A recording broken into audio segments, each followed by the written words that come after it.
श्रद्धेय महानुभाव, योग का क्रम चल रहा था जिसके अंदर कई सूत्रों पर विचार किए गए। अथा योगानुशासनम योगश्चित्तवृत्ति निरोध तदा द्रष्टु स्वरूपे अवस्थानम वृत्ति सारूप्यमितरत्र वृत्तयः पंचतयः क्लिष्टाः क्लिष्टाः प्रमाण विपर्य विकल्प निद्रा स्मृतयः प्रत्यक्षन्मानागमः प्रमाणानि विपर्यो मिथ्या ज्ञान तद्रूप प्रतिष्ठन। आज हम लोग विचार करेंगे शब्द ज्ञान अनुपाति वस्तु शून्य विकल्प। इसमें वृत्तियों की बात चल रही थी। मन के व्यापार, चित्त के व्यापार में तरह तरह की बातें, तरह तरह की उलझनें होती रहती हैं और व्यक्ति इससे उठने का प्रयास करता है। बार बार वृत्तियां परेशान करती हैं। कभी प्रमाण वृत्ति के चक्कर में व्यक्ति होता है, कभी विपर्य।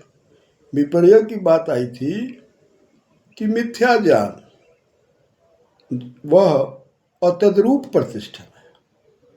उस रूप क्रिया में हम स्थिर नहीं हो पा रहे। प्रतिष्ठा में प्रति है और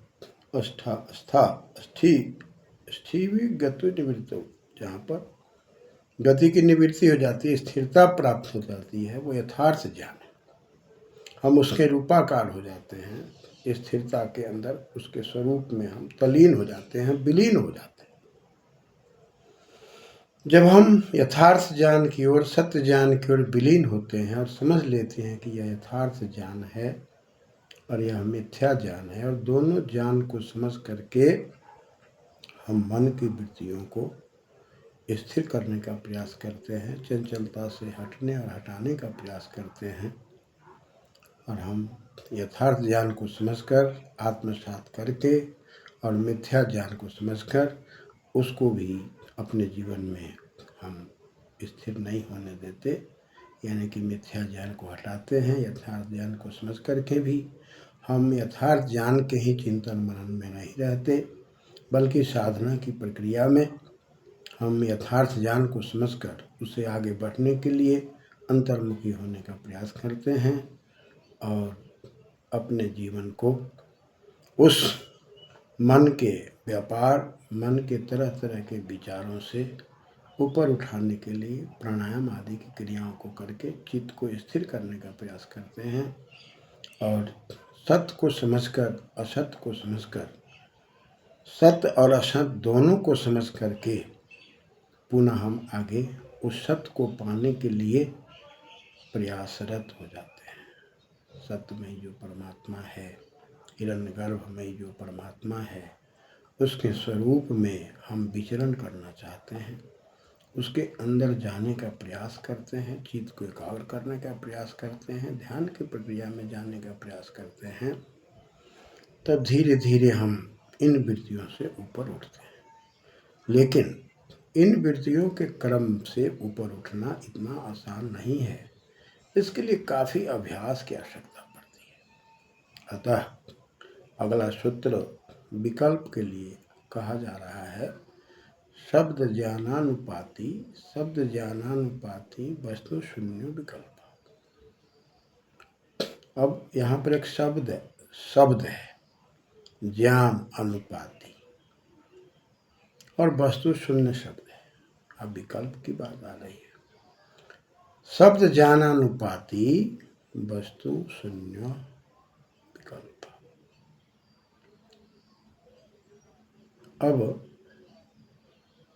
वस्तु शून्य की बात कही जा रही है और विकल्प कहा जा रहा है, और वहाँ शब्द की बात आ रही है और ज्ञान की भी बात आ रही है। तो यदि हम इसमें शब्द पर विचार करते हैं तो शब्द धातु, शब्द क्रियायाम के अर्थ में, शब्दयति शब्द, जहाँ से हमारी क्रिया प्रतिक्रिया शुरू हो जाती है, और शब्द के स्वरूप को समझ लेना ब्रह्म के नज़दीक हो जाना है, और शब्द के स्वरूप के अंदर हृदयंगम न करना ब्रह्म से दूर होना है। शब्दों को बोलना और शब्दों के द्वारा किसी वस्तु का निर्देश करना। अतः उस वस्तु से अलग शब्द है, शब्द के द्वारा ही वस्तु का निर्देश करते हों, लेकिन शब्द का स्वरूप नित्य है, शाश्वत है। और उस शब्द के स्वरूप के अंतःकरण में धारण करके परम तत्व, ज्ञान तत्व की नज़दीकी को बढ़ाने की बात कही जा रही है। महाभाष्यकार भी कहते हैं, एका शब्दः सम्यक ज्ञातः सुप्रयुक्तः स्वर्गे लोके च कामदुग् भवति। एक शब्द का भी हम सही प्रयोग करने लग जाएं, ज्ञान कर लें, लोकाचार में, व्यवहार में, अपने जीवन में, अपनी वाणी में ठीक प्रकार से हम बोलने के पहले चिंतन करें, शब्द जो बोलते हैं उसका क्या प्रभाव पड़ेगा, इसका ज्ञान क्या है, इसका अर्थ क्या है, किस व्यक्ति के लिए प्रयोग कर रहे हैं, इससे आवेश पैदा तो नहीं होने की बात आ रही है, इससे आनंद पैदा होगा या दुख पैदा होगा या सुख पैदा होगा। इन तमाम चीज़ों पर चिंतन करके शब्दों के प्रयोग में ही मनुष्य का मनुष्यत्व है। और आज शब्दों की विकृतियाँ प्रकृति से अलग किए जा रही है, इसलिए शब्दों की सावधानी अत्यंत आवश्यक है। अतः शास्त्रकार कहते हैं कि शब्द पर विचार करना, एक शब्द सम्यक जाता है, ठीक प्रकार जान लीजिए, सुप्रयुक्त, बढ़िया से प्रयोग करिए, स्वर्गे लोके, इस लोक में और सुख शांति के लोक में, जहाँ भी हम सुख शांति की कल्पना करते हैं, जहाँ पर परम तत्व की कल्पना करते हैं, जहाँ आनंद की बात करते हैं, हर जगह वह उस प्रकार से है जैसे कामधेनु की तरह। कामधेनु को जब चाहते हैं तब दूध ले लेते हैं। ठीक उसी प्रकार से शब्दों का प्रयोग करने वाला व्यक्ति, शब्दों के महत्व को समझने वाला व्यक्ति अपने जीवन में हमेशा स्थिरता की ओर जाता है, आनंद की ओर जाता है। और शब्दों के सही प्रयोग से वह आवेश में नहीं आता, क्रोध में नहीं आता, और शब्दों के सही प्रयोग से ही वह अपने जीवन को सुमार्ग में ले जाता है। इसलिए बात कर जा रही है शब्दानुपाति। शब्द है और अनु का मतलब पश्चात होता है, और पारक्षण धातु है, अपना प्रत्यय से पात बना, निप लग के पाती बन गया, अनुपाति।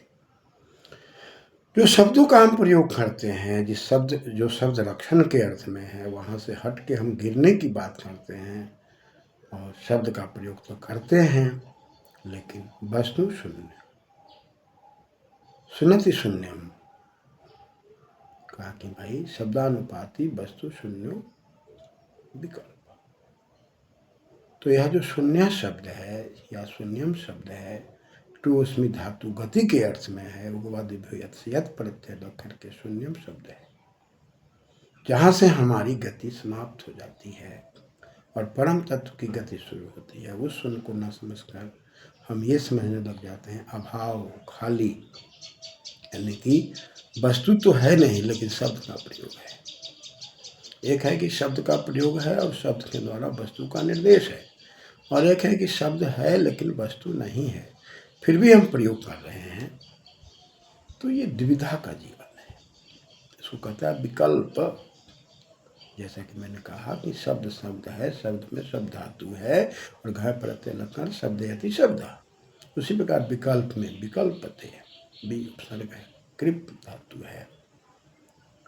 दुर्बल्य कह लीजिए, मंगल का भाव, दुर्बलता, कमजोरी, वह पोह का जीवन, द्विविधा का जीवन, निश्चितता का जीवन नहीं, संदेह वाला जीवन, ये विकल्प। ऐसा हो सकता है, ऐसा हो सकता है। 4 बजे विद्यार्थी पढ़ करके घर पर नहीं आए, हो सकता है कि रास्ते में कोई झंझट की बात आ गई हो, तकरार की बात आ गई हो, कोई रास्ते में कोई दुर्घटना हो गई हो। ये तरह तरह की बातें मन में आना और सही स्वरूप पर नहीं जाना, ये दुविधा का जीवन, संदेह का जीवन। संशय आत्मा विनश्यति, संशय में जब आत्मा चली जाए तो हम सही निर्णय नहीं ले पाते। ये विकल्प पर हमें चिंतन मनन करके और यथार्थ ज्ञान को समझकर, सत्य को समझकर, असत्य को समझकर, ठोस निर्णय लेकर के, अंतर्मुखी होकर, परम तत्व पर विश्वास करके कि हम यदि सही मार्ग पर चलते हैं, हमारी दिशा सही है, बोलने का उच्चारण ठीक है, मेरा व्यवहार ठीक है, तो कार्य भी ठीक होगा। इस प्रकार से दृढ़ निश्चय बन जाना। शब्दानुपाति वस्तु शून्यो विकल्प। ये विकल्प वृत्ति जो है, संदेह की वृत्ति है, जो हमेशा संतुलन को कहते हैं। देह धातु, देह है, देह में देह धातु है, यानी कि शरीर के अंदर संतुलन की अवस्था बिगड़ जाना संदेह है।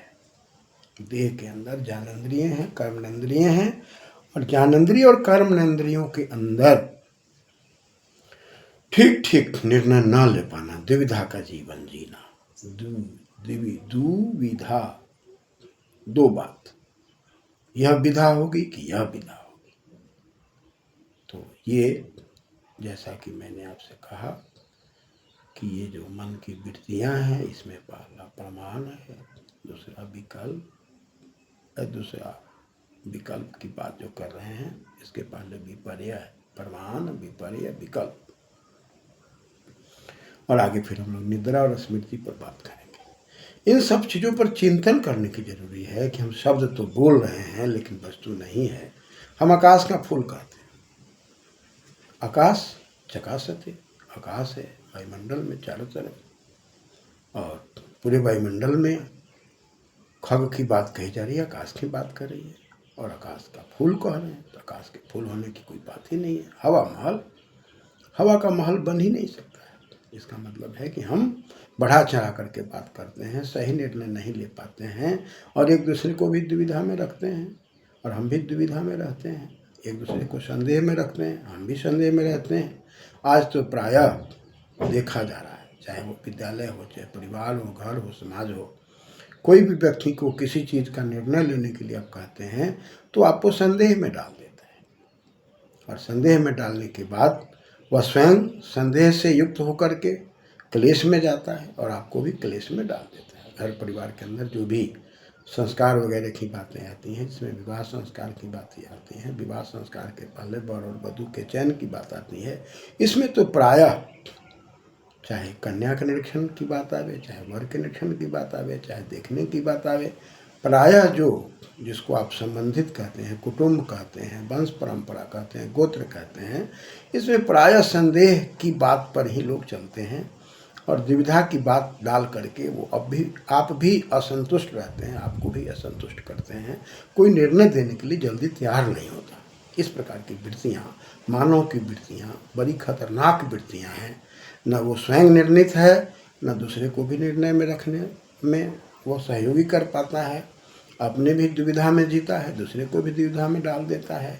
रुपए पैसे खर्च करने से और धन संपत्ति हो जाने से निर्णय लेने की क्षमता नहीं आती। निर्णय लेने की क्षमता चिंतन मनन और यौगिक शक्तियों के अंदर है, दार्शनिक शक्तियों के अंदर है, जिस पर हमारा मानव समाज टिका हुआ है। इसलिए विकल्प वृत्ति जो है, संदेह जो है, वो हमेशा नाश और विनाश के दायरे की बात करता है, जहाँ पर निर्माण की बात नहीं होती। अतः पुत्र और पिता के बीच में संदेह हो जाए, पति और पत्नी के बीच में संदेह हो जाए, समाज के अंदर संदेह हो जाए, शासन प्रशासन में संदेह हो जाए, हर जगह उस देह यानी कि देह के अंदर संतुलन का अभाव होगा। संतुलन का जब अभाव होगा, सही चिंतन नहीं होगा। सही चिंतन नहीं होगा तो हम सामाजिक दृष्टिकोण से, पारिवारिक दृष्टिकोण से या संबंधित के दृष्टिकोण से सही दिशा में नहीं जा सकते। लेकिन लोग इसी संदेह को पैदा कर देने में, दुविधा पैदा कर देने में वे अपने आप को प्रफुल्लित होते हैं, लेकिन वस्तुतः वे स्वयं क्लेश से घिरते हैं और आपको भी क्लेश में घेर लेते हैं। इसलिए इस संदेह वृत्ति को ठीक ठीक समझने की आवश्यकता है। इसलिए शब्दानुपाती वस्तु शून्य विकल्प, शब्द तो है, वस्तु नहीं है।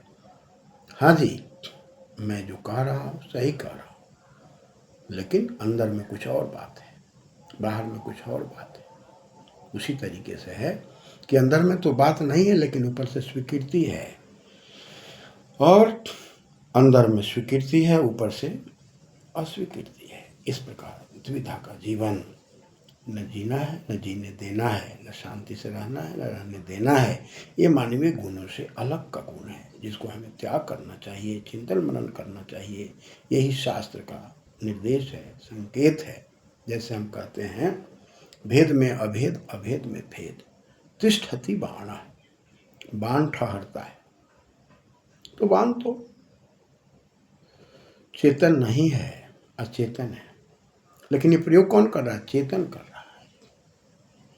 अतः चेतन उसमें है प्रयोग करने वाला, लेकिन दिखाई नहीं पड़ता। अतः यहाँ दुविधा पैदा कर दे रहा है कि बाण तिष्ठति या बाण वाला व्यक्ति खड़ा है। कौन खड़ा रहता है? तो बाण वाला व्यक्ति ही खड़ा रहता है, लेकिन बाण तिष्ठति शब्द का प्रयोग होता है। तो भेद में अभेद, अभेद में भेद, और यहीं से लभेद की बात आती है। हम वेद से, शास्त्रों से अलग हट करके स्वयं संदेह के दायरे में जाकर दूसरे को भी संदेह के दायरे में लाते हैं, जिससे बचने की आवश्यकता है। और इस पर चल करके ही हम इस विकल्प वृत्ति से, संदेह की वृत्ति से बच सकते हैं, दुविधा से बच सकते हैं। और पहला वाला सूत्र में जो मिथ्या ज्ञान की बात आई, झूठ मूठ की बात से हम बच जाएं, और मान अनुमान प्रमाण करते हुए मैं ऐसे प्रमाणित करूँगा, मैं ऐसे प्रमाणित करूँगा, और इसी अनुमान प्रमाण में विवाद के दायरे में फंस करके भी हम अंतर्मुखी नहीं हो पाते। अतः इन वृत्तियों से, प्रमाण से या विपर्य से या विकल्प से हमें बच करके ही आगे की ओर बढ़ना है।